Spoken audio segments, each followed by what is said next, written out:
Hello and welcome to the channel.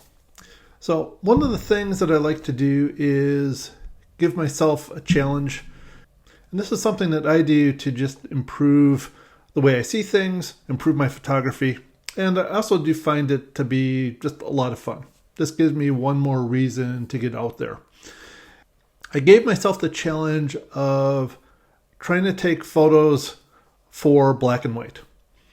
And part of the challenge is that this is a very different way of seeing. And a lot of times photos that you choose for black and white photography have very different compositions and the elements may be arranged a little bit differently. And it really comes down to a few things. It really becomes a lot more about texture, contrast, repetition, patterns, and sometimes even small details. The other thing that I have discovered with shooting for black and white is that it's rare that I have a photo that will actually work both in color as well as black and white. And I did actually have one of those. It was actually the photo that I showed in the last video of the graffiti underneath the bridge. So the repeating patterns, the path, and you'll see a couple of other versions of that in this video. But really looking at that in color too also made for a really nice image. But that's kind of the exception. So let's take a look at this photo. And after trying several different angles, I came up with this one. And the reason I chose this particular composition is that I like the high contrast of the old footings for the bridge. At least I think they're the old bridge footings.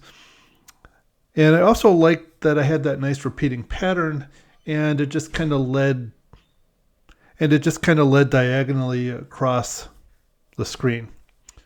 And in my opinion, this photo really only works as a black and white image. And to show you what I mean, here is the color version. I still have a nice leading line with the footings, but I find the color of the tree on the left almost a little bit more of a distraction as opposed to a destination for that line. Also, the ice that's there in the water does tend to be a little bit more pronounced as well and does draw your eye over there. And the stuff in the background behind the trees does become a little bit more of a distraction. And in fact, the brightness of the trees themselves becomes a distraction. So I don't really think this works as well as a color photo. If we go back to the black and white version, notice that the trees and that are now just part of the background. All of the buildings and that just kind of blend in. And we no longer have that distraction on the left-hand side. And so it really becomes more about the pilings and just that path, the repetition. The other thing that was nice about this is that it really required just a minimal amount of processing. So let's take a look at Lightroom to see what was done. And here is the photo in Lightroom. First thing was to go and actually select the profile that I want to use. And I chose the camera monochrome red filter. And the camera monochrome red filter, this is one of the profiles that's within my Nikon Z9. And I thought this did a nice job of just kind of balancing out the tones. And if you're familiar with shooting black and white film, then you probably know that people would use filters, different color filters, in order to bring out certain details within the photo, tone other things down. And we can just kind of take a quick look, just hovering over some of these others, the difference that they make. And ultimately I thought that the red filter gave me the best result. So with that selected, then I really didn't do much else. I played with the tonality. I did bring the blacks down. Wanted to really kind of make that look nice and rich. Also brought the whites down a little bit too, because I thought maybe they were just a little bit too high, but then brought the shadows up, and it gave me, I think, a pretty nice balance. Now, if you look at the histogram, is there some room on the right to kind of bring things up a little bit more? Yes, I did do that originally, but it became a little bit too distracting, a little bit too contrasty. And I decided against doing that. I did add a little bit of dehaze that added a little bit more contrast, more in the mid-tone section. And I did adjust the tone curve. And again, just to add a little bit more contrast, but not getting me to that really bright white range. And the problem with having the really bright white is you see those buildings in the background. Those really started to overwhelm the image and become a bit of a distraction. So having those back there helped. Other than that, didn't really do anything else other than added just some slight sharpening. Actually, I adjusted the sharpening from the way it comes in preset from the camera. So the only thing I really did was I reduced the radius from 2.0 to 0.9 because 2.0 is, it's ridiculous. And I changed the amount from 40 to 50. So just kind of a standard. I left detail and masking alone. Really didn't need to do much else. Pretty sharp image already. And then it also defaults the luminance noise reduction. I was shooting at ISO 64, so I didn't really need any of that. So I set that all the way down to 0 just to eliminate any softness that might have been introducing. By default, chromatic aberration, which you wouldn't see in this photo anyway, and profile corrections are on. I just left that alone. And then finally, I did add a little bit of a vignette, so minus 19 on the negative side, just to bring your focus towards the middle of the frame as opposed to towards the edges. So just a little bit of directing the viewer, but even there, really not much. The only thing I changed was the amount slider to minus 19. So let's look at another example. Here are the water level marks under the current Cedar Avenue Bridge.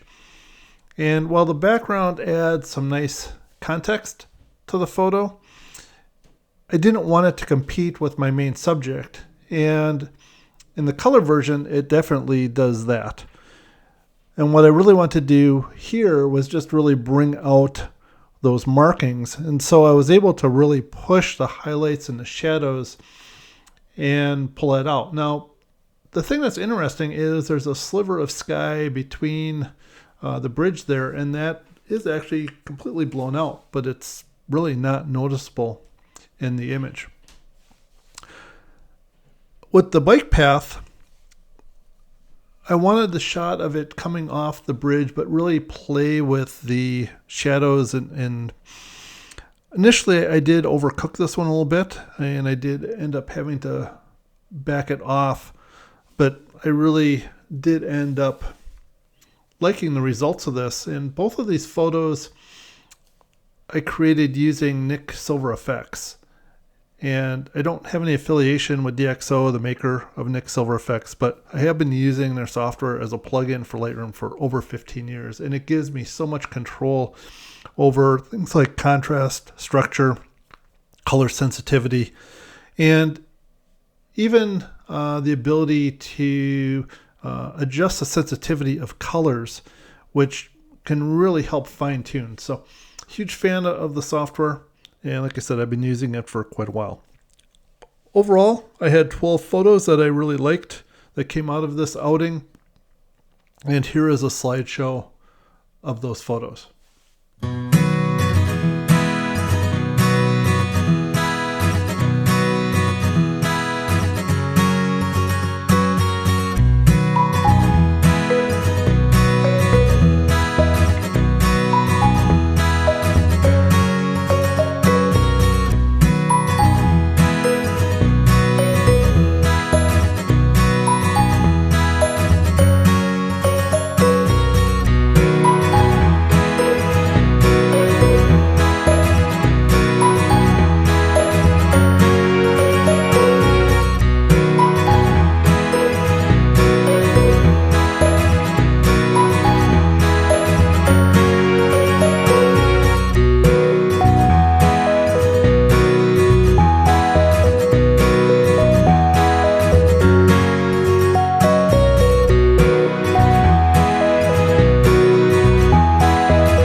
As always, thanks for watching. If you enjoyed this video, please go ahead and give it a like. If you'd like to be notified about future videos, go ahead, hit that subscribe button and that little notification bell, and you'll be notified when I post something new.